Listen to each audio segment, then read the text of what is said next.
Hello বন্ধুরা, welcome to Sharmi's kitchen. আজকে নিয়ে চলে এসেছে একটি লোভনীয় রেসিপি। এই রেসিপিটি একবার যদি আপনারা ট্রাই করে দেখেন বারবার খেতে ইচ্ছা হবে।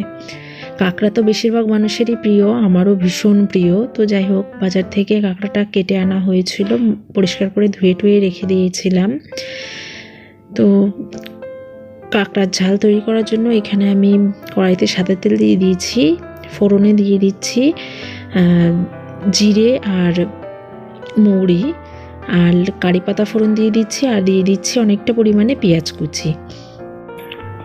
আমি এখানে পেঁয়াজটা ভালো করে একটু ভেজে নিয়েছি। তারপরে এর মধ্যে আমি প্রায় 1.5 চামচ আদা বাটা আর 1 চামচ রসুন বাটা আর 2 চামচ কাঁচা লঙ্কা বাটা দিয়ে দিয়েছি। আপনারা ঝালটা আপনাদের টেস্ট অনুযায়ী দেবেন, আপনারা যতটা ঝাল খান।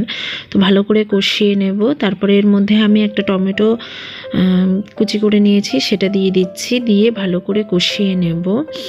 এখানে কষানো হয়ে গেছে ভালো করে, দেখতে পাচ্ছেন তেল ছেড়ে দিয়েছে। এবার আমি এর মধ্যে একটা নারকেল বেটে রেখেছিলাম, সেটা দিয়ে দিচ্ছি। আপনারা না চাইলে নাও দিতে পারেন নারকেল বাটা। আর লাগছে এখানে আছে লবণ, হলুদ, শুকনো লঙ্কার গুঁড়ো, আর আছে গোলমরিচের গুঁড়ো, বেশ অনেকটাই গোলমরিচের গুঁড়ো লাগবে, আর ধনের গুঁড়ো লাগবে অনেকটা। তো সব কিছু মশলা আমি এখানে দিয়ে দিচ্ছি, দিয়ে ভালো করে আমি কষিয়ে নেব।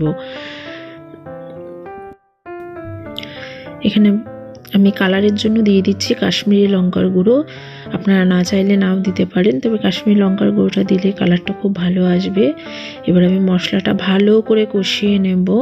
এখানে তেল ছেড়ে দিয়েছে দেখতে পাচ্ছেন। এবার আমি এর মধ্যে প্রায় 1 কাপ মতো গরম জল দিয়ে দিচ্ছি, দিয়ে ভালো করে আমি এটা মিশিয়ে নেব।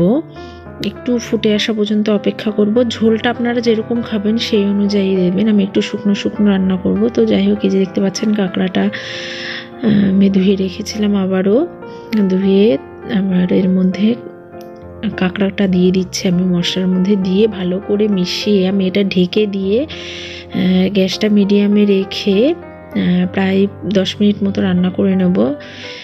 10 মিনিট পর আমি ঢাকা সরিয়ে নিয়েছি, দেখতে পাচ্ছেন এখানে কাঁকড়াটা কিন্তু প্রায় হয়ে গেছে। আমি এখানে আরও 5 থেকে 7 মিনিট কাঁকড়াটা ভালো করে রান্না করে নেব।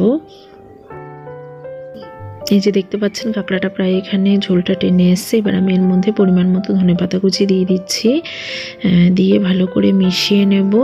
তারপরে কিন্তু আমার রেডি হয়ে যাচ্ছে এখানে কাঁকড়ার ঝাল। আপনারা চাইলে আর একটু গ্রেভিও রাখতে পারেন, আমি একটা শুকনো শুকনো করেছি। তো ভিডিওটি কেমন লাগলো আপনারা জানাবেন আমাকে। ভালো লাগলে লাইক কমেন্ট শেয়ার করবেন, চ্যানেলটি সাবস্ক্রাইব করতে ভুলবেন না।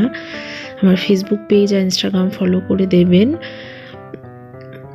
আবার অন্য কোনো দিন অন্য কোনো ভিডিও নিয়ে চলে আসব। সবাই ভালো থাকবেন, ধন্যবাদ।